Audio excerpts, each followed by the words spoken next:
Hello everyone. स्वागत है आप सभी का K2 इंस्टीट्यूट के यूट्यूब चैनल पर। और आज हम डिस्कस करने वाले हैं क्लास 12th का सेकंड चैप्टर हमारा, जो कि है इलेक्ट्रोकेमिस्ट्री। सबसे पहले तो ये समझते हैं कि जो वर्ड है इलेक्ट्रोकेमिस्ट्री, इसका मतलब क्या है। इलेक्ट्रोकेमिस्ट्री जो है वो हमारे दो वर्ड से बना हुआ है। एक वर्ड का मतलब है इलेक्ट्रिसिटी,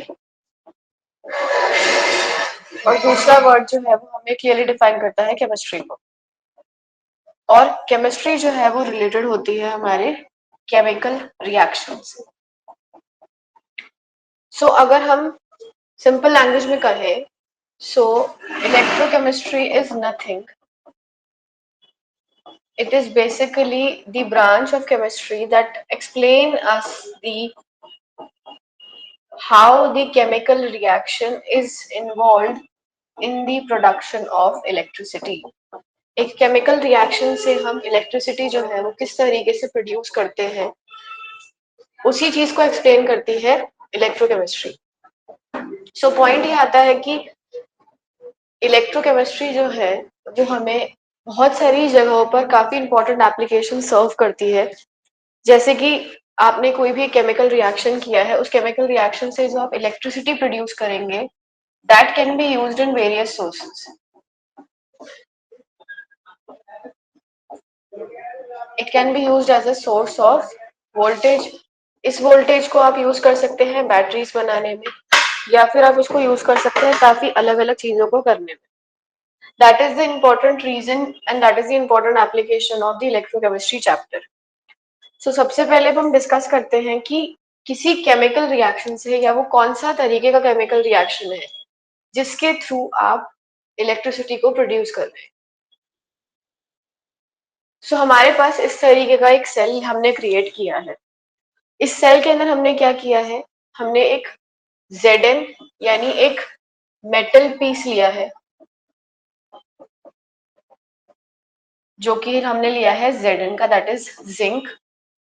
उसको हमने डिप किया है एक इलेक्ट्रोलाइट सोल्यूशन में, जिसका नाम है हमारे पास Zn सल्फेट।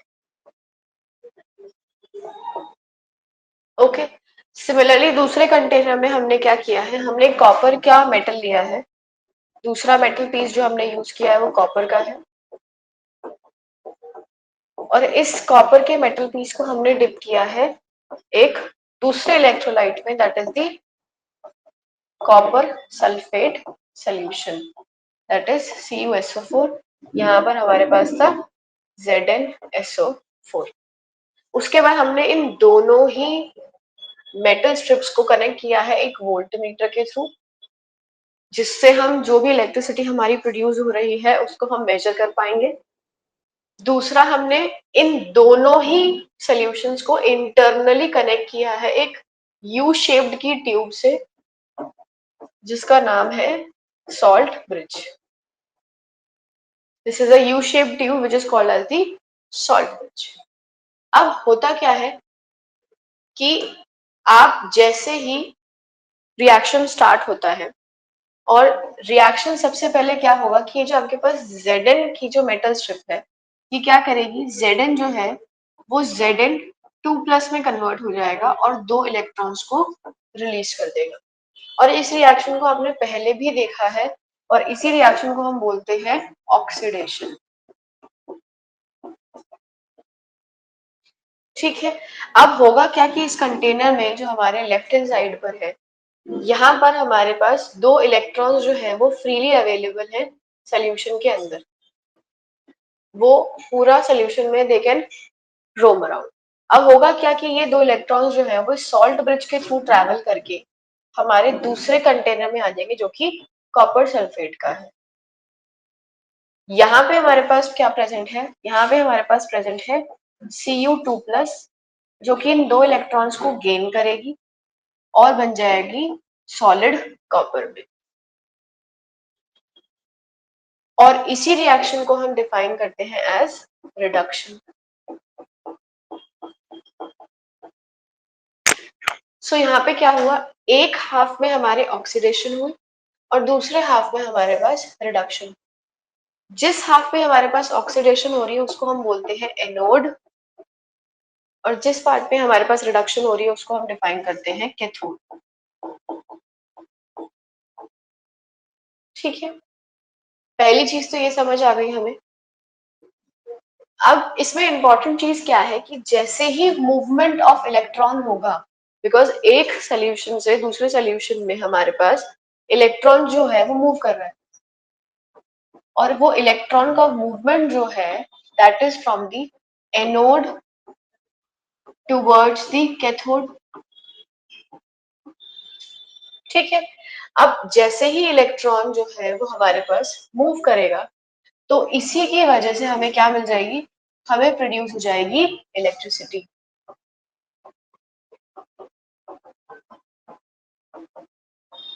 और इसी इलेक्ट्रिसिटी को हम मेजर करते हैं वोल्टेज में।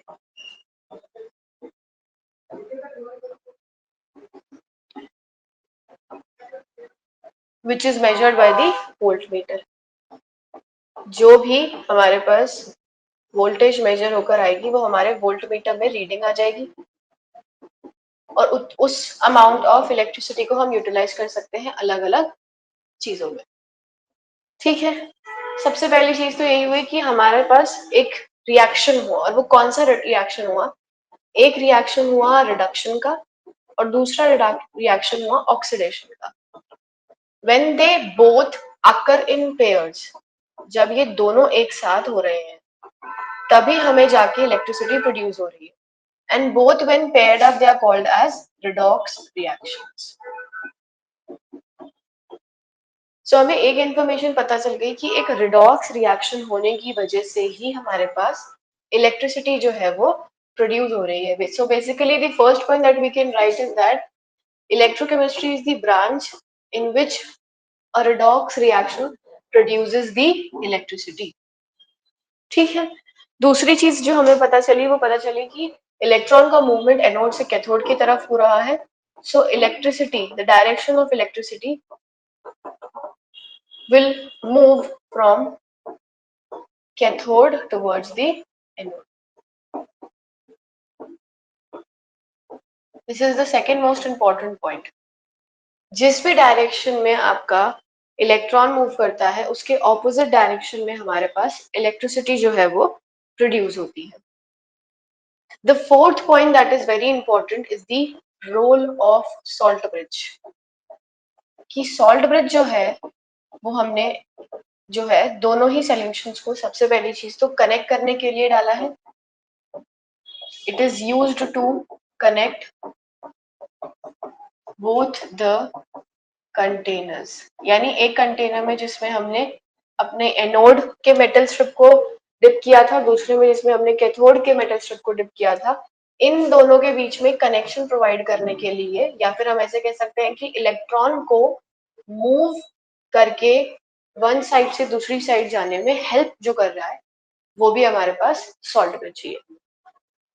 ठीक है, so it is used to connect both the containers।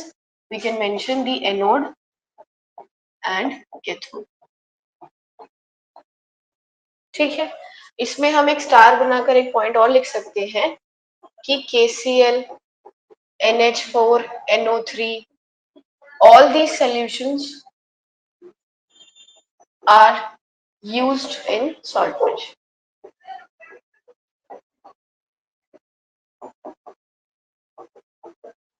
or they are used to make the salt bridge। ठीक है, अब इसमें एक नेक्स्ट इंपॉर्टेंट पॉइंट ये भी आता है, that is the EMF, that is very definedly called as the electromotive force, also known as EMF। ठीक है, सो ये EMF क्या है? EMF is nothing, this is basically the electricity produced। ठीक है, हमने इसको कहा है कि एक फोर्स, और वो कौन सा फोर्स है? ये वो फोर्स है जो आपका हेल्प कर रहा है इलेक्ट्रॉन को एनोड पोर्शन से कैथोड पोर्शन की तरफ मूव करने में। और वो जो ड्राइविंग फोर्स है, वो जो पोटेंशियल का डिफरेंस है, क्योंकि इलेक्ट्रॉन हमारे पास एनोड को छोड़कर कैथोड की तरफ जा रहे हैं, यानी cathode has the shortage of electron. तो इसी इन डिफरेंस को या फिर इसी शॉर्टेज ऑफ इलेक्ट्रॉन को कवर करने के लिए जो मूवमेंट हो रहा है that is measured in the electromotive force. So it is nothing, it is basically the electricity produced or the force that drives the electron. Okay, काफी लिटरेचर्स में आपको इलेक्ट्रोमोटिव फोर्स जो है ये आपको मैक्सिमम वर्क डन भी मिलेगा. Maximum work done किस काम में? To move the electron from anode towards cathode.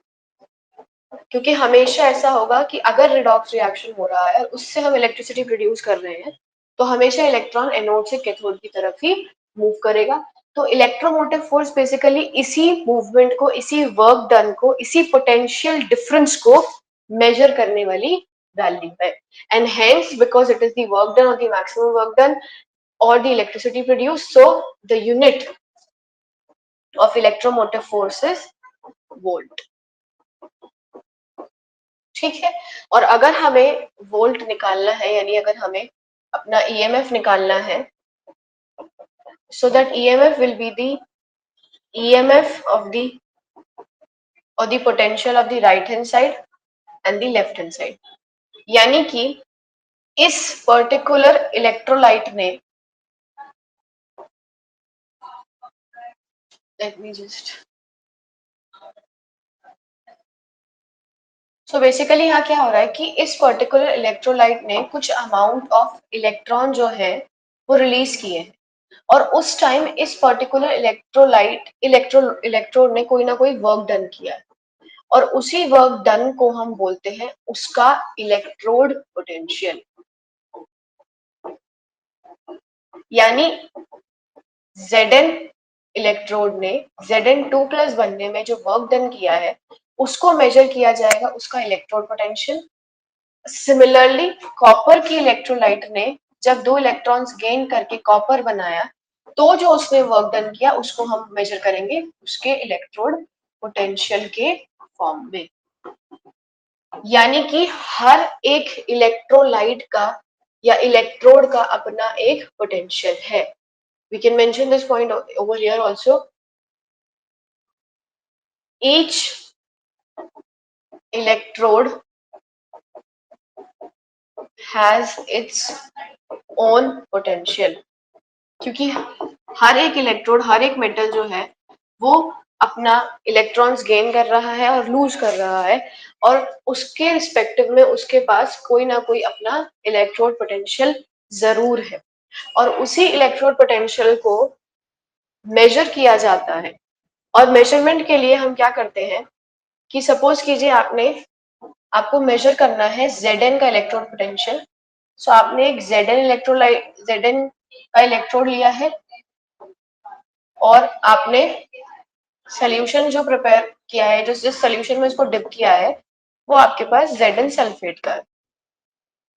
अब हम इसको कनेक्ट करके रखते हैं एक हाइड्रोजन के इलेक्ट्रोड के साथ. दोनों को कनेक्ट करेंगे वोल्टमीटर से, सॉल्ट ब्रिज कनेक्टेड रहेगा. यानी कि सेम तरीके का हमने सेल जो है वो सेटअप कर दिया. बस the only difference is that कि एक इलेक्ट्रोड जो है वो हमारे पास हाइड्रोजन की है और दूसरी जो है हमारे पास Zn की है जिसका ईएमएफ हमें मेजर करना है. ठीक है. अब होगा क्या कि जब भी हमारे पास जो इस वोल्ट मीटर में यानी जो बैटरी दिखाई है this represents the voltmeter.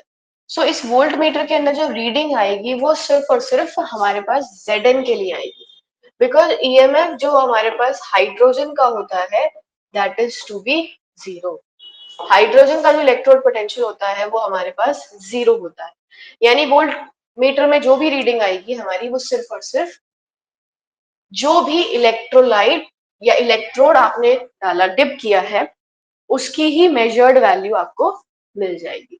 सो इसी तरीके से हर एक मेटल को, each and every metal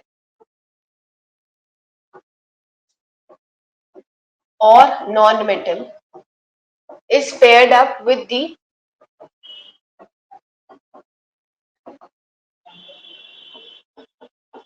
hydrogen and the electrode potential is calculated. हर एक इलेक्ट्रोड का या हर एक मेटल का जो पोटेंशियल है उसको मेजर कर लिया गया है और मेजर करके उसको एक टेबल में अरेंज कर दिया गया है and that particular table is called as the electrochemical series. यानी कि हाइड्रोजन को हर एक मेटल, फॉर एग्जांपल सबसे पहला जो लिखा है वो फ्लोरीन के लिए लिखा है। सो फ्लोरीन को प्लेस किया गया एक हाइड्रोजन के इलेक्ट्रोड के साथ, उसने जो भी वोल्ट मीटर के अंदर रीडिंग दी यानी जो भी उसका पोटेंशियल है उसको मेजर किया वोल्टेज में और उसको लिख दिया गया। सो इसी तरीके से एक टेबल बनाई गई है जो कि सारी की सारी वैल्यूज रिप्रेजेंट करती है। ये सब वैल्यू यानी जो टेबल बनाई गई है ये हमें इंक्रीजिंग ऑर्डर में मिली है, यानी कि smaller to the larger value ये बढ़ता जाता है। तो ये सब जो है वो रिड्यूस्ड फॉर्म में, यानी these basically represents the reduction potentials of the electrodes.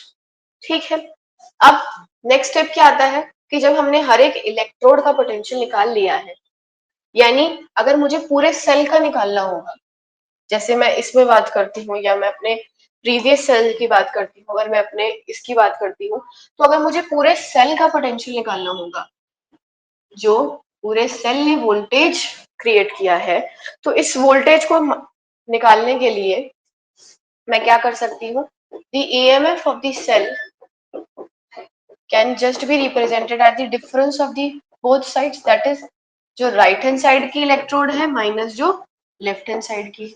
इसको हम ऐसे भी लिख सकते हैं क्योंकि राइट हैंड साइड पर सिर्फ कैथोड है, so the potential of the cathode minus the potential of the anode. यानी कि जो ईएमएफ है that is nothing, it is basically the electrode potential जब हम कैथोड की बात कर रहे हैं माइनस द इलेक्ट्रोड पोटेंशियल जब हमारे पास एनोड है। तो इन दोनों के डिफरेंस से जो क्रिएट होगा वो हमें पास मिल जाएगा ईएमएफ ऑफ द सेल। पूरे सेल का हमें ईएमएफ की वैल्यू निकल कर आ जाएगी and EMF is nothing as it was earlier described on the previous slide. EMF is the electromotive force. ठीक है, और यही इलेक्ट्रोमोटिव फोर्स जो है वो स्टोर्ड हो जाता है in the form of voltage और इसको हम मेजर करते हैं इन वोल्ट्स।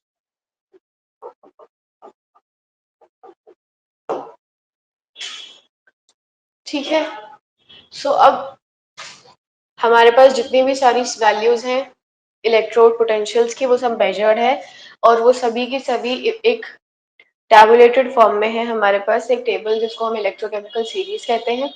ये सारी की सारी वैल्यूज हमें याद रखने की जरूरत नहीं है, all these values will be mentioned in the exam.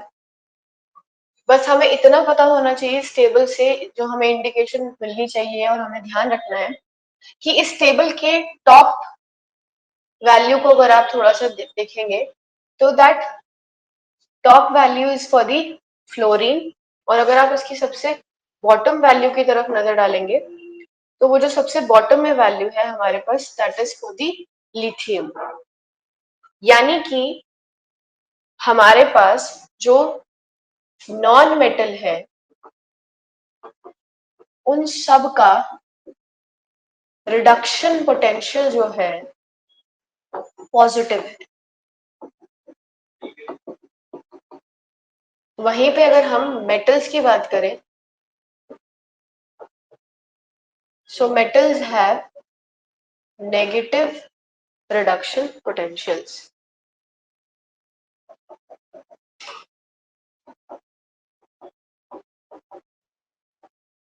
ठीक है, अब इस पॉइंट से एक और इन्फॉर्मेशन जो हमें ऑलरेडी नोन है वो भी इंडिकेट होती है, वो ये होती है कि नॉन मेटल्स जो है उनकी ये टेंडेंसी है टू गेन इलेक्ट्रॉन, और रिडक्शन पोटेंशियल भी यही बता रहा है हमें the tendency of any element to gain the electron.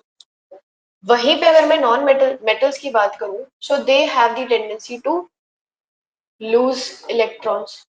तो इनका जो नेगेटिव रिडक्शन पोटेंशियल है ये यही बताता है कि इनकी जो टेंडेंसी है वो इलेक्ट्रॉन्स को गेन ना करने की बल्कि इनको लूज करने की है। सो अगर आप देखेंगे तो ये टेबल जो है वो हमें इंक्रीजिंग ऑर्डर ऑफ, अगर हम टॉप टू बॉटम देखते हैं तो they are arrange in the increasing order of reducing strength. क्यों? क्योंकि जिसका रिडक्शन पोटेंशियल बहुत ज्यादा है, यानी कि वो बहुत अच्छा आपके बहुत खुद वो रिडक्शन करना चाहता है, जिसका रिडक्शन पोटेंशियल ज्यादा, let me indicate this point, a higher reduction potential. आप इस टेबल को देखते हैं तो आपने यहाँ पे इस लाइन पे ध्यान दीजिए, यहाँ पे जो हम देखेंगे this is the increasing strength of reduction, यानी ऊपर से लेकर नीचे तक आपका रिड्यूसिंग एजेंट की जो स्ट्रेंथ है वो बढ़ रही है। रिड्यूसिंग एजेंट की स्ट्रेंथ बढ़ने का मतलब है नीचे जाते जाते ऑक्सीडेशन जो है वो favourable, oxidation is favourable towards bottom, इसी चीज का मतलब है। क्योंकि नीचे की तरफ जो है वो मेटल्स प्लेस्ड, ये सब जो है these all are metals and they all the metals favour the oxidation. अब अगर वो ऑक्सीडेशन करना चाहते हैं तो हमारे पास जो आपके पास ऑक्सीडाइजिंग स्ट्रेंथ है वो कम होती रहेगी, यानी ऑक्सीडेशन जो है वो हमारे पास नहीं होती जा रही है। सो नीचे की तरफ हमारे पास रिड्यूसिंग एजेंट जो है वो इंक्रीज हो रहे हैं, और टॉप टू बॉटम अगर हम देखेंगे तो ऑक्सीडाइजिंग एजेंट जो है वो इंक्रीज हो रहे हैं, क्योंकि ऊपर के जितने भी एलिमेंट्स हैं वो सभी के सभी रिडक्शन फेवर करते हैं, और अगर वो रिडक्शन फेवर करते हैं तो वो खुद एक बहुत अच्छे ऑक्सीडाइजिंग एजेंट होते हैं। So higher reduction potential will be a good oxidizing agent। आपको बस इतना ध्यान रखना, ठीक है। सो इसी रीजन की वजह से increasing strength of oxidising agent यहाँ पे आ जाता है, क्योंकि फ्लोरीन का सबसे हाईएस्ट रिडक्शन पोटेंशियल है, सो इसीलिए वो बहुत अच्छा ऑक्सीडाइजिंग एजेंट है। सो टॉप टू बॉटम जो है वो हमारे पास ऑक्सीडाइजिंग एजेंट बढ़ रहे हैं, यानी ऑक्सीडेशन की जो टेंडेंसी है वो, रिडक्शन की जो टेंडेंसी है वो बढ़ रही है, एंड टॉप टू बॉटम जो है हमारे पास that is the strength of reducing agents that is increasing.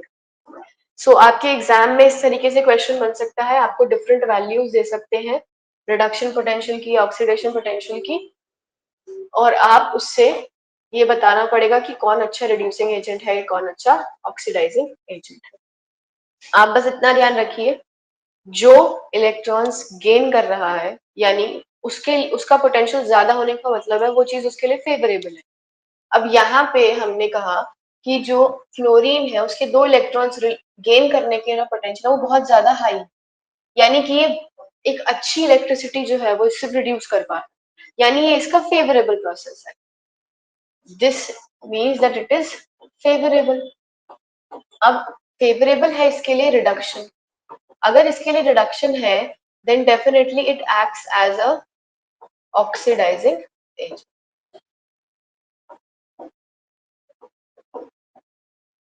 ठीक है।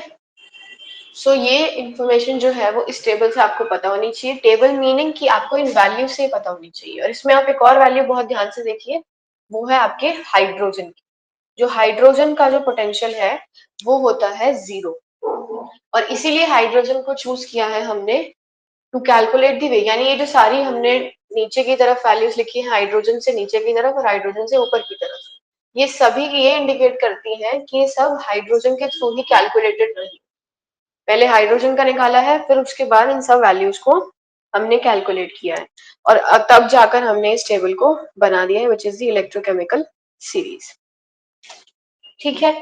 सो अभी तक हमने ये डिस्कस कर लिया कि हमारे पास जो ईएमएफ है वो हमारे इस तरीके के सेल से प्रोड्यूस होती है जो कि यहाँ है, और इस सेल को हम बोलते हैं इलेक्ट्रोकेमिकल सेल, यानी इलेक्ट्रिसिटी प्रोड्यूस करने वाला एक सेल।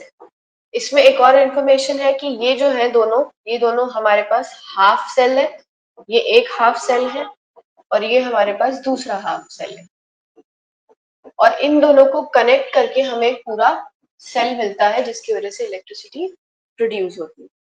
ठीक है, अब इसमें एक और क्वेश्चन एग्जामिनर जो है वो हमें अप्रोच करता है, and that is the representation of a cell. यानी कि एक सेल को अगर हमें रिप्रेजेंट करना है तो वो हम कैसे कर सकते हैं। So our next topic of discussion is the representation of cell. I hope आप सभी को लेक्चर समझ आ रहा होगा। अदरवाइज अगर किसी को भी कोई प्रॉब्लम आती है तो कमेंट सेक्शन में मेंशन कर दीजिए, ताकि हम प्रीवियस लेक्चर में अपने आपको एक्सप्लेन कर सकें जो भी आपके कोई डाउट्स है। सो रिप्रेजेंटेशन ऑफ द सेल का मतलब है कि आपके सेल में एक साइड एनोड पार्ट है, दूसरी साइड कैथोड पार्ट। सो ये जो है that is the salt bridge, and anode पे जो है वो हमारे पास ऑक्सीडेशन हो रहा है, एंड कैथोड पे हम कर रहे हैं रिडक्शन। ठीक है, अब यही चीज इंफॉर्मेशन हमें मेंशन करनी पड़ेगी कि कौन से सेल पे क्या हो रहा है। ऑक्सीडेशन का मतलब अगर हम अपने कॉपर के सेल की बात करते हैं और जिंक के सेल की बात करते हैं तो उसमें Zn से Zn2+ बन रहे हैं by the loss of 2 electron, और रिडक्शन में कॉपर 2+ से 2 इलेक्ट्रॉन्स गेन करके कॉपर बनते हैं। तो इसी रिएक्शन को हम रिप्रेजेंट कर देते हैं Zn से Zn2+ बनना, सॉल्ट ब्रिज है, कॉपर 2+ से कॉपर बनना। सो इस तरीके से हम अपने आयंस के फॉर्म में रिप्रेजेंट कर देते हैं अपने सेल को। अब अगर इसके अंदर हमारे पास इलेक्ट्रोलाइट के पास यानी जो हमारे आयंस हैं उनकी कॉन्सेंट्रेशन भी मेंशन है, लेट अस सपोज वो आपके पास x मोलर है तो वो यहाँ पर ब्रैकेट में इंडिकेट हो जाएगी। उसके बाद सिमिलरली इसकी होगी, सपोज y मोलर है तो वो भी हमें मेंशन करनी पड़ेगी। सो ये हो जाता है हमारे पास अपना पूरा सेल का रिप्रेजेंटेशन, जो कि हमने यहाँ पर भी मेंशन किया है अपनी स्लाइड में, जो कि यहाँ है। सो ये जो मेंशनड है ये हमारे पास सेल का ही रिप्रेजेंटेशन है। जो ये जो एक्वस है ये रिप्रेजेंट करता है कि कोई ना कोई कॉन्सेंट्रेशन जो है वो भी होगी, और ये जो ZnSO4 है इसका मतलब यही है कि Zn2+ है, और यहाँ पर ये कॉपर 2+। सो ये हो जाता है हमारे पास अपना पूरा का पूरा इलेक्ट्रोकेमिकल सेल। अब इस सेल के अंदर भी एक स्पेशलिटी है कि अगर हमने सिर्फ और सिर्फ यही सेटअप किया, यानी we are using Zn sulphate, Zn electrode, copper sulfate and copper electrode, so this particular cell is named as the Daniell cell। ठीक है, या फिर इसको हम और भी नाम दे देते हैं अपना गैल्वेनिक सेल। अदरवाइज क्योंकि एक ऐसा सेल है जिससे हम इलेक्ट्रिसिटी प्रोड्यूस कर रहे हैं, so that is why it is termed as the electrochemical cell. So ये तो हो जाता है, हम अपने ईएमएफ तक पहुंच गए, हमने ईएमएफ अलग अलग इलेक्ट्रोड्स की निकाल ली, हमने सेल को रिप्रेजेंट कर दिया।